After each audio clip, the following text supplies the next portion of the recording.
The studio air was thick before a single word was spoken. Bright lights glared down, cameras rolled, and the audience leaned forward, expecting the usual political theater. But no one expected what came next. Candace Owens, known for her sharp tongue and unrelenting bravado, suddenly erupted, her voice rising into a full-throated scream aimed directly at Jasmine Crockett. It wasn't just a heated debate moment. It was raw, unfiltered rage, echoing off the studio walls. The panel froze. Some looked down, others smirked nervously, while viewers at home gripped their screens. Owens' words, piercing and furious, were less an argument and more an attempt to drown Crockett out entirely. The sound was jarring, not persuasive, not commanding, just loud, and across from her sat Crockett, calm, steady, unflinching. She didn't flinch at the volume, didn't break eye contact. Her stillness created its own kind of gravity, making Owens's eruption feel smaller, not larger.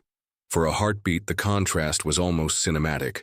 One figure red-faced and shrieking, the other silent but composed, like a wall of stone against a storm. The shock of the moment wasn't just that Owens screamed. It was that the scream revealed more than it concealed. It exposed desperation, an unspoken fear that Crockett's quiet presence was winning the room without needing to shout. The audience could sense it. The power dynamics had shifted. Owens's volume was her weapon, but here it seemed to ricochet back, leaving her vulnerable. And yet this was only the beginning. Crockett hadn't spoken her response. The silence before her words was almost unbearable. A pause stretched so thin that the entire room seemed to hold its breath. The scream had filled the air, but the question that lingered was simple, electric. What would Jasmine Crockett say next? Because when she finally did, it wouldn't just answer Owens. It would leave her speechless. To understand why this moment mattered so deeply, you have to zoom out beyond the glare of the studio lights. This wasn't just another clash on a political panel. It was a confrontation born from years of tension in America's ongoing struggle over who gets to define identity, dignity, and belonging. Candace Owens had built a career out of being loud, provocative, and unyielding. Her audience adored the fire, the cutting sound bites, the no apologies bravado. She thrived in chaos, turning every disagreement into spectacle. And for years, that strategy worked. The louder she shouted, the more attention she commanded. She became a lightning rod, praised by her supporters as fearless, condemned by her critics as toxic, but always at the center of the conversation. Across from her sat Jasmine Crockett, a woman cut from an entirely different cloth. An attorney, a congresswoman, a fighter for people who rarely had a voice at the table. Her style wasn't about noise, it was about clarity. She didn't chase headlines. They found her when she stood her ground with calm precision. For Crockett, dignity wasn't just a personal trait, it was her armor. And in this moment facing Owens's fury, that armor would be tested like never before.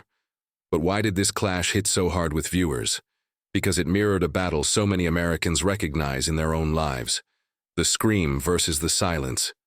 The arrogance of someone who mistakes volume for victory versus the steady resilience of someone who knows the truth, doesn't need to shout. It was workplace meetings where women of color are talked over. It was classrooms where immigrant kids are mocked for their accents. It was family dinner tables where the loudest relative insists theirs is the only voice that counts. This was bigger than Owens and Crockett. It was a reflection of the country itself, caught between two visions of power. One that seeks to dominate, through intimidation, and another that insists on respect no matter the noise. The stakes were clear. If Owens' scream went unanswered, it would be another triumph for arrogance, another reminder that volume can drown out substance.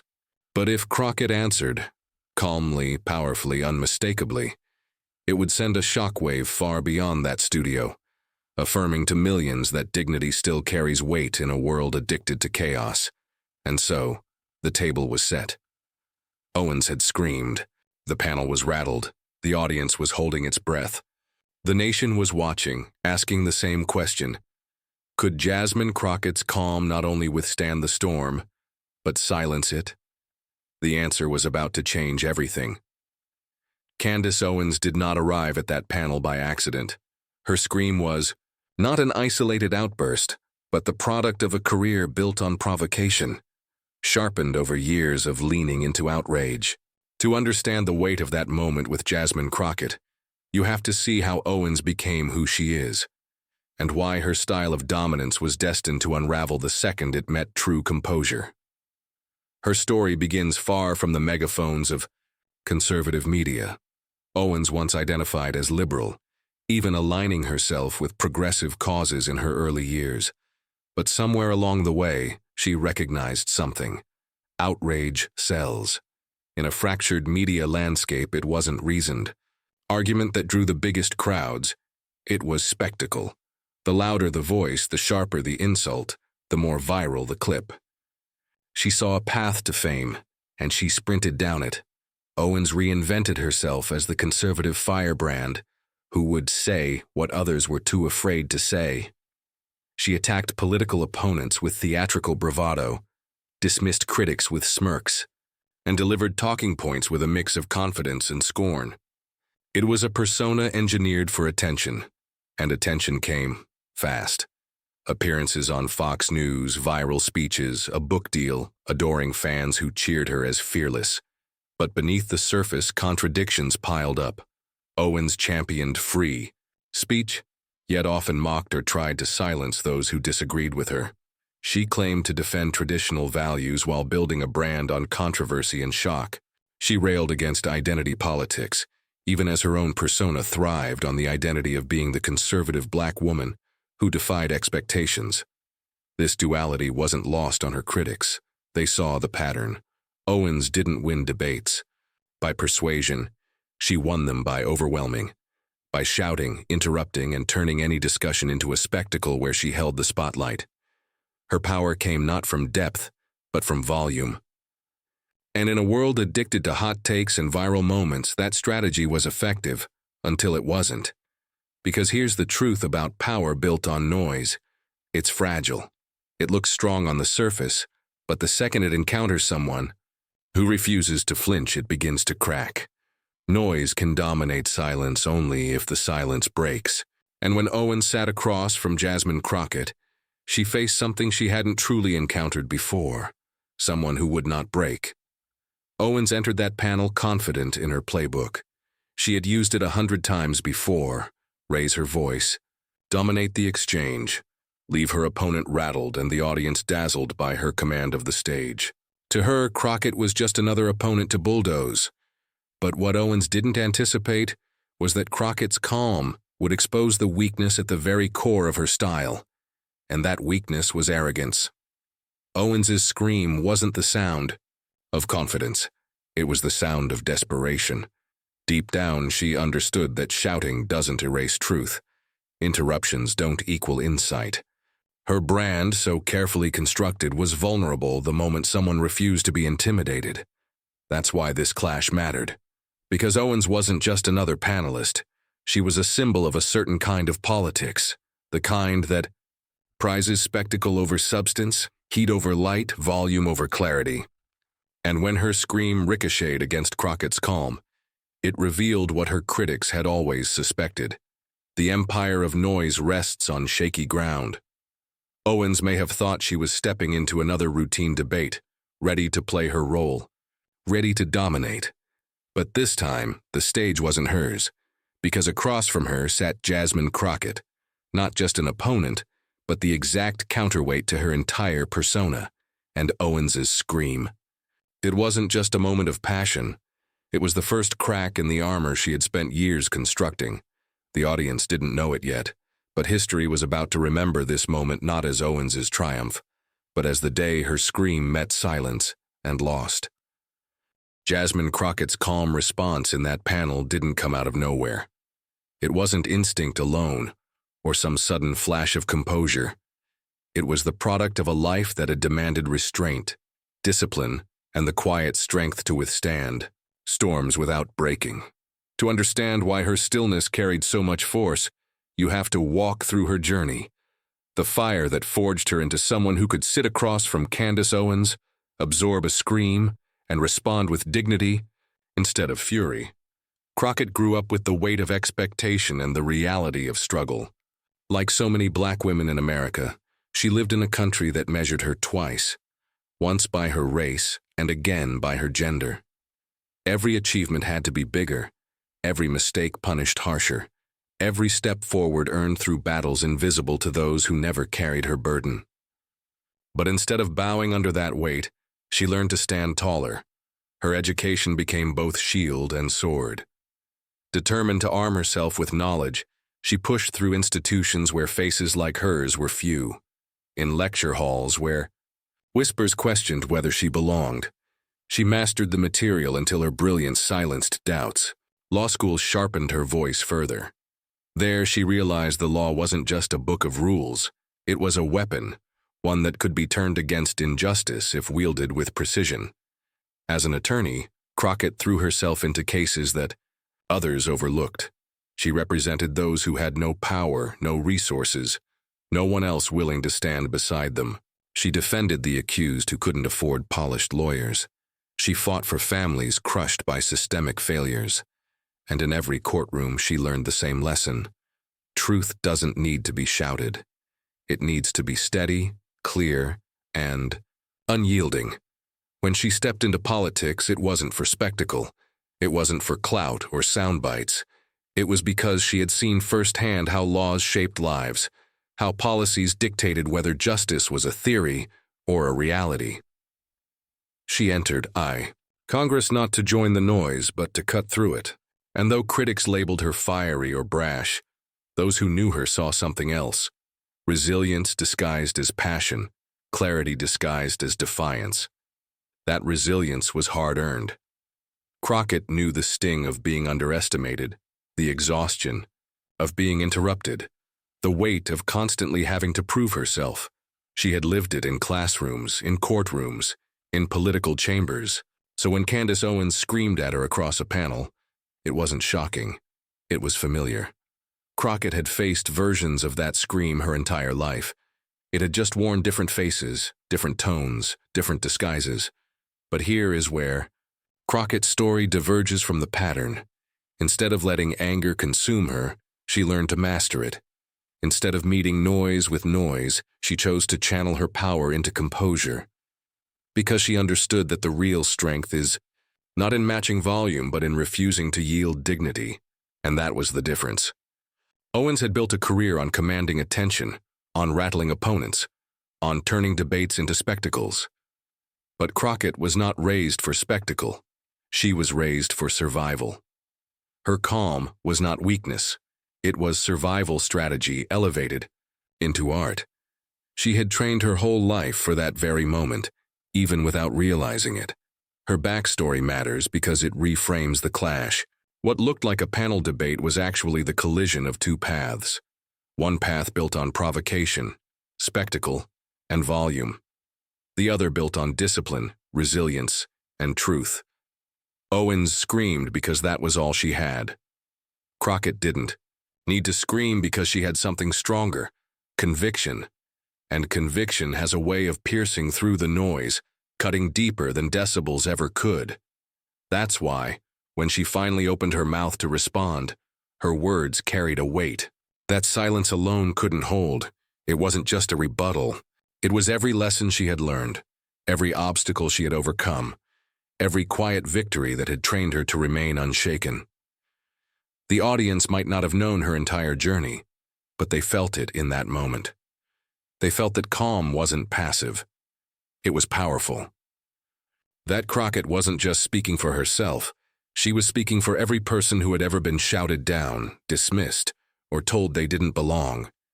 Candace Owens screamed. Jasmine Crockett remained calm, but in that calm was a lifetime, of fire tempered into steel, and when she finally let her words fly, the balance of power in that room shifted forever. Because what came out of her mouth next wasn't just a response. It was a counterstrike that would leave Owens, and everyone watching, and stunned into silence. The room was already thick with tension, but when Candace Owens leaned forward, voice raised and hands cutting through the air like blades. The atmosphere shifted from debate to confrontation. Her tone wasn't measured argument. It was accusation, designed not to persuade but to provoke. Each word dripped with contempt, aimed directly at Jasmine Crockett, as if volume alone could substitute for logic. Owens accused, mocked, and exaggerated, weaving together half-truths and dismissive jabs. She painted herself as the truth-teller, the warrior cutting through what she framed as political spin. But beneath the thunder of her performance, there was a crack, a desperation to dominate, to rattle her opponent before Crockett could even speak. The panelists exchanged nervous glances. Some shifted uncomfortably in their seats. Others leaned in, eager for the drama.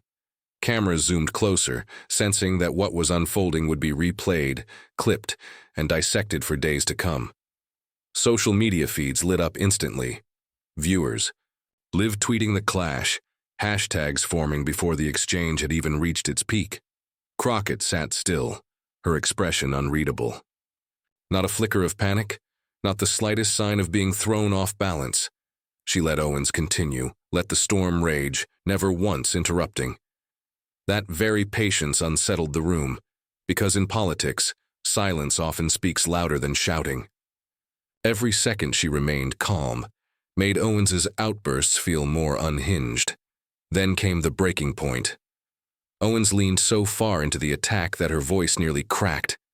She demanded answers to questions designed as traps, punctuated them with jeers, and threw in personal barbs meant to undercut Crockett's character. Her strategy was clear: overwhelm, insult, destabilize. If Crockett flinched, even for a moment, Owens would claim victory. But Crockett did not flinch. She didn't even blink. Instead, her eyes locked on Owens with an intensity that said, "I've seen worse, I've lived worse, and you will not break me." The tension in the room became unbearable. Even those on Owens's side began to wonder, how would Crockett respond? Would she raise her voice? Would she finally break her silence? The audience held its breath, leaning closer to screens and devices. And then Crockett moved. She leaned forward ever so slightly, her voice finally entering the fray. Calm, measured, deliberate. Her first words were not defensive. They were not panicked. They were steady, like the opening notes of a symphony about to swell into something unforgettable. Her composure wasn't just striking, it was disarming. Against Owens's fury, Crockett's calm felt revolutionary. Each word she spoke landed like a stone dropped into still water, sending ripples that silenced the chaos. Owens had escalated the fight to its boiling point, certain she had cornered her opponent. But what happened next was not Owens's triumph. It was Crockett's, because now, with the stage set and the tension at its peak, she was ready to deliver the counterstrike that would flip the entire confrontation on its head. The room braced itself. Viewers gripped their phones tighter. Everyone knew the storm was about to break. The moment had arrived. Candace Owens had thrown everything she had into the verbal storm. The shouting, the accusations, the personal jabs. She expected Jasmine Crockett to falter, to fight fire with fire, to lose her footing in the chaos. Instead, Crockett leaned forward, hands calmly folded, voice steady as stone. Her first words were quiet, so quiet the panel moderator had to signal for the microphones to pick her up more clearly. But that was the power of it. The contrast between Owens' fiery volume and Crockett's serene composure was stark. Silence followed her like an ally. Everyone leaned in, not wanting to miss a syllable. "Candace," Crockett began, her tone deliberate, almost surgical. "You've raised your voice for 5 minutes straight, but not once have you raised a fact." The panel froze. It wasn't just a rebuttal, it was a scalpel cutting clean through the noise. Owens blinked, startled by the precision of the strike. For a moment she tried to interject, but Crockett didn't give her the chance. Her rhythm was deliberate, her words unhurried, yet unstoppable, like a tide that couldn't be held back. "You accuse me of representing chaos," Crockett continued. "But what you're representing right now is fear. Fear of being challenged. By someone you can't shout down. Fear that your theatrics won't hold up when confronted with truth. That's why you yell. Because deep down you know yelling is all you have, the audience gasped. Social media erupted. Your Calm V's chaos began trending within minutes. Clips already circulating of Owens' wild gesticulations juxtaposed with Crockett's calm delivery. The panel moderator's eyes darted nervously, sensing history in the making. Crockett didn't stop there. She pivoted, broadening the battlefield. See, this isn't about me and you. This is about the millions of people watching, the ones tired of politicians turning panels into circuses, the ones tired of being told their lives are entertainment. Those people deserve leaders who listen, who reason, who bring dignity back into public service. And what you've shown them today is not strength, it's desperation. Owens tried again to cut her off.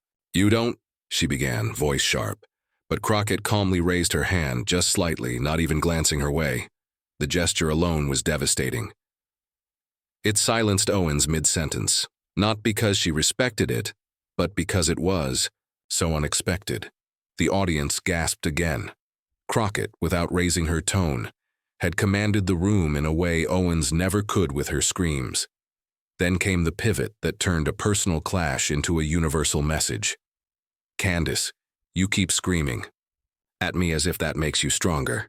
But strength isn't in the volume of your voice, it's in the values you uphold. And the truth is, screaming at black women who refuse to bow to you isn't empowerment. It's the oldest trick in the book. You're trying to belittle me, to make me small, but I refuse. And I want every young person watching, every immigrant, every woman of color to know. You don't have to scream to be heard. You just have to stand in your truth. The studio erupted into applause. Even panelists who had been silent, cautious, now nodded, some even clapped. Owens's face flushed, caught between anger and disbelief. This wasn't how it was supposed to go. She had expected Crockett to either collapse or explode. Instead, Crockett was turning her own fury into fuel, not for herself, but for everyone watching. Crockett pressed on, her cadence sharpening. You want to talk about chaos? Let's talk about the chaos of ignoring our communities, the chaos of dismissing the poor, the marginalized, the struggling families who don't have a microphone like this to fight back. You think raising your voice makes you powerful, but I promise you, power isn't noise. Power is service. Power is sacrifice. Power is standing here, calm and clear, while you lose control of your own argument. Every word was a blow, not shouted, but delivered with the weight of lived experience. Owens shifted uncomfortably, her attempts to interject now sounding shrill, fragmented. She was losing not just the debate, but the audience, and Crockett knew it. Then came the final strike, the line that would be replayed on every social platform, etched into highlight reels for weeks. Crockett looked directly into the camera, her voice unwavering. And let me make this clear. I am not here to outscream Candace Owens. I am here to outlast her. Because noise fades, dignity doesn't. The room exploded. Applause, cheers.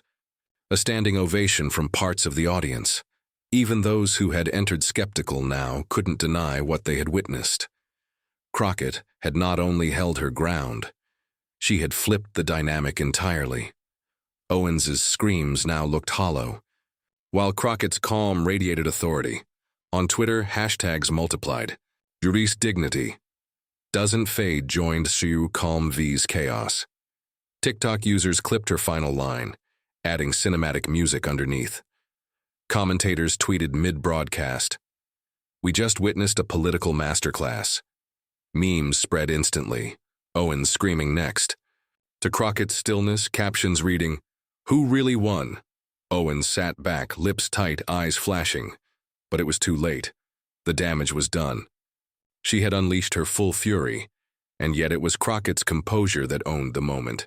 For viewers at home, the takeaway was undeniable. This wasn't just a panel. This was a lesson in power, a reminder that dignity, when wielded with clarity, can outshine the loudest scream. And as the applause thundered on, one thing was clear. The ripple effects of Crockett's calm counterattack were only just beginning. The shockwaves would carry far beyond this studio, far beyond Owens herself. They would become a symbol, a beacon, for anyone who had ever been told to sit down, to be quiet, to accept being silenced. Candace Owens screamed. Jasmine Crockett didn't just respond, she transformed the moment into a triumph. And what happened next proved just how unstoppable that triumph would be. The debate ended, but the impact had only begun. Within minutes of Jasmine Crockett's calm counterattack, the internet ignited like dry tinder-meeting flame. Clips of Candace Owens screaming, side by side with Crockett's poised delivery, dominated feeds across Twitter, TikTok, and Instagram. The hashtags told the story better than any pundit could. Dignity Doesn't Fade trended at #1 within an hour, with Baker Calm V's chaos not far behind. Commentators scrambled to weigh in. Some conservative voices tried to spin the clash, insisting Owens had exposed Crockett, but their clips were drowned out by the viral edits flooding the timeline. In one, a split screen showed Owens yelling, captions reading, Volume Shore 100. Next to it, Crockett calmly speaking captioned, Impact Crew Infinite. It spread to millions in under a day. Celebrities joined in, amplifying the message. An actress tweeted, This is how you handle hate, not by matching it, but by standing taller than it. A famous athlete posted a clip of Crockett's final, Through noise fades, dignity doesn't, over footage of himself training, adding, Mantra for life. Even politicians from across the spectrum weighed in. Progressive leaders hailed it as a model of strength. Moderates praised her restraint. For the everyday viewers, though, it wasn't just entertainment, it was validation. Comments poured in. From young women, immigrants, people of color. She spoke for us. I've been in rooms where I had to keep calm while someone tried to scream me down. Crockett just showed why that matters. A teacher wrote, I'm playing this clip for my students. They need to see that dignity is louder than hate. Meanwhile, Owens's camp scrambled. Her team posted a clipped version of the debate, cutting out the applause after Crockett's remarks. But the internet caught on quickly, flooding the replies with full-length videos and memes mocking the edit. Even conservative-leaning outlets quietly acknowledged Crockett's composure, noting that Owens appeared rattled by her refusal to take the bait. Newsrooms picked it up. Evening broadcasts framed the exchange as a symbolic showdown, one that transcended party lines. Headlines flashed across screens. Crockett's calm dismantles Owens' fury. Panel debate turns viral, dignity versus noise.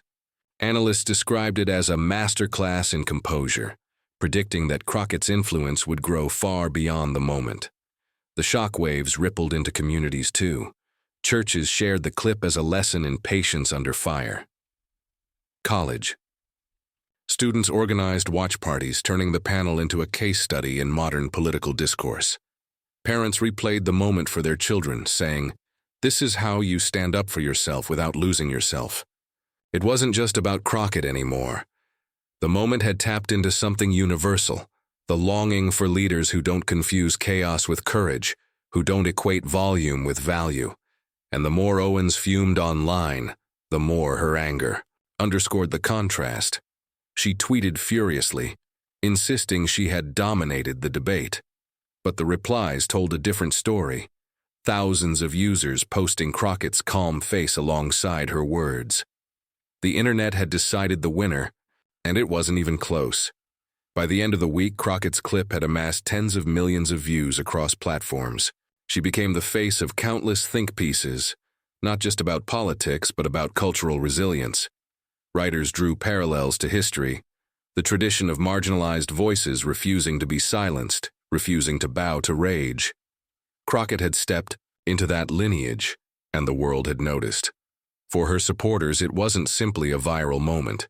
It was proof that dignity still holds weight in an age obsessed with outrage, proof that silence, restraint, and clarity can shake the walls louder than screams, and it left a question hanging over everyone who witnessed it. If calm could be this powerful, what could happen if more leaders embraced it? That question lingered as Crockett moved forward. But for now, in the days after the clash, the ripple, Effect was undeniable. A scream had been forgotten. A calm response had become unforgettable. And yet, as the applause faded and the tweets kept pouring in, a deeper lesson began to crystallize. One that would define not just Crockett's response, but what it meant for everyone watching who had ever been silenced. Because this wasn't just about what happened in a studio. It was about the story we tell ourselves about dignity, power, and who we choose to be when tested. The dust had settled. The viral storm was still raging online. But in the quiet reflection that follows such cultural earthquakes, the meaning of what Jasmine Crockett had done came into focus. Her composure wasn't just a debate tactic. It wasn't just a lucky moment where the right words landed. It was a moral statement, a declaration that dignity is not weakness but the purest form of strength. For generations, the loudest voices have often dominated the room. From boardrooms to classrooms, from political stages to family tables, people who shout have mistaken volume for authority. But Crockett's response shattered that illusion. She proved that restraint could be revolutionary, that calm could be louder than chaos, that silence could humiliate arrogance more deeply than anger ever could, and that lesson stretched beyond politics. It reached into living rooms, classrooms, and offices where people replayed her words not as entertainment, but as instruction. Teachers told their students, "Watch her. This is how you meet disrespect, not with rage, but with dignity." Parents told their children, "See this, never let someone else's scream define your worth." For every immigrant who had been shouted down, every woman of color told to calm down when they dared to speak truth, Crockett had modeled a new kind of defiance, a defiance wrapped in composure. The moral wasn't that silence is always the answer. It wasn't that confrontation should be avoided. It was that when confrontation comes, when the screamers try to overwhelm, when the noise threatens to drown out truth, dignity becomes the ultimate weapon. Dignity strips chaos of its power. Dignity exposes the emptiness of bluster. Dignity endures long after the echoes of anger fade. In Crockett's calm, people saw themselves. They saw their own battles, their own quiet moments of standing tall when it would have been easier to shout back. And in her victory, they saw proof that their choices mattered, that they weren't weak for refusing to match volume with volume. They were strong, stronger than the screamers could ever understand. Candace Owens may have screamed the loudest that night, but Crockett left with the last word, not because she shouted it, but because she lived it. And the lesson she delivered was universal. True power doesn't scream. It speaks. It stands. It lasts. And that lesson lingered long after the debate ended, long after the hashtags trended, long after the applause faded. It lingered because it touched something deeper than politics. It touched the part of us that longs for leaders who reflect our best selves, not our worst impulses. It reminded us that when we choose dignity over noise, we choose to be remembered for what truly matters. Because in the end, the scream fades. But dignity? Dignity defines history. So here we are, at the end of a clash that will be remembered, not for its volume, but for its silence. Candace Owens screamed, but it was Jasmine Crockett's calm that carried the day, her dignity that turned a shouting match into a masterclass. And that's the story worth holding on to. Not that chaos made noise, but that dignity made history. Because this wasn't just a panel fight, it was a mirror held up to all of us. Who do we want to be in moments of conflict? The one who shouts, desperate to control, or the one who stays grounded, whose calm becomes unshakable strength? Crockett's response challenges us to see dignity, not as passivity, but as power. Power that doesn't fade, power that doesn't crack, power that endures when the hashtags stop trending. And that's why we tell these stories, not just to relive the drama, but to remind ourselves that we are part of it. When we choose dignity in our own lives, we're not just echoing Crockett's victory, we're expanding it. We're proving that in our communities, our families, our workplaces, dignity will always outlast the noise.